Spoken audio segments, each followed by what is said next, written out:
In medieval Europe, the Vikings entered history as one of the most influential actors of their age.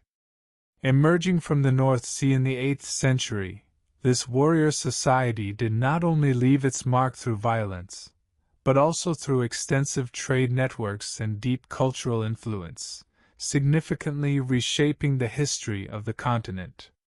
They founded cities, plundered monasteries, created kingdoms, and played a crucial role in the emergence of new political orders. They were ruthless and saw themselves as invincible. But what brought about the end of the Vikings? What forces led to the conclusion of this age of fear? Did the Vikings truly disappear, or did they simply transform into something else? During the 9th and 10th centuries, considered the height of Viking power, large parts of England were ruled under Viking law in regions known as the Danelaw. In France, Normandy flourished as a Viking territory, while in Ireland, Dublin stood out as a powerful center of trade. In Eastern Europe, Swedish Vikings used river routes to lay the foundations of the Kievan Rus, and served among the most elite soldiers of the Byzantine Empire as the Varangian Guard. In this period, Vikings were no longer defined solely as raiders. They had also become merchants, settlers, and rulers. However, this expansion brought with it a profound transformation. The warrior and nomadic spirit that once defined them began, slowly but steadily, to change their society from within. One of the most significant factors behind the end of the Viking Age was the spread of Christianity. In traditional Scandinavian belief systems, Odin, Thor, and Valhalla stood at the center of religious life. Death in battle was regarded as an honorable fate.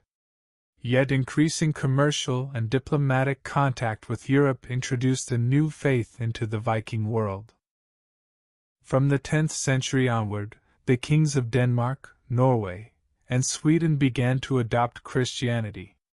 Leaders such as Harald Bluetooth and Olaf Tryggvason not only embraced the new religion themselves, but also imposed it upon their people. These changes deeply shook the Viking way of life.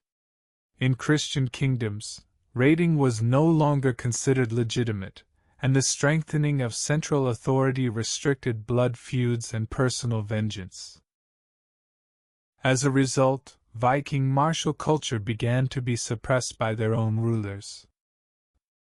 Before the rise of centralized states, Viking societies had long existed as loose chiefdoms. Power was measured by personal bravery, and the wealth gained through plunder.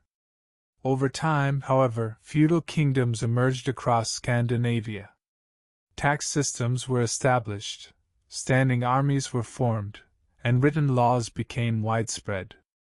This new order forced Vikings into a settled way of life. Instead of sailing out to raid distant lands, they became farmers who worked the land and subjects who fought in the name of their king. Ironically, the Vikings began to dissolve within the very political structures they had helped create. The symbolic end of the Viking Age is traditionally dated to the year 1066. That year, the Norwegian king Harald Hardrada launched a campaign to seize the English throne, seeking to revive the old Viking ideals. He reached the shores of England with thousands of warriors, but was caught off guard by the English king, Harold Godwin's son, at Stamford Bridge. The battle was brief, but its impact was devastating. Harald Hardrada was killed, and the Viking army was virtually annihilated. Historians regard this battle as the final act of the great Viking invasions. In the same year, another event revealed the irony of history. While the Vikings lost England, the Normans, who were themselves of Viking origin, conquered it. Under William, Duke of Normandy, the Normans defeated the English at the Battle of Hastings. Though culturally transformed, the Normans traced their roots back to Viking settlers.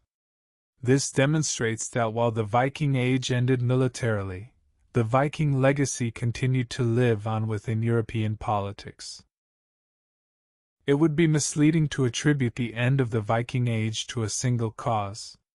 Christianity, the strengthening of centralized kingdoms, improved European defense systems, the declining economic appeal of raiding, and the Vikings' transition to settled life all shaped this process together. The Vikings were not destroyed by a great defeat. Rather, they gradually transformed and merged into other societies. The Viking Age may have ended in history books, but its effects reach far into the present.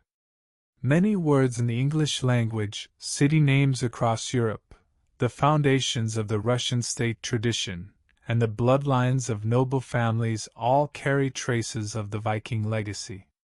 The Vikings did not vanish. They became part of Europe's cultural and political fabric. In conclusion, the Viking Age is not the story of a collapse, but of a transformation.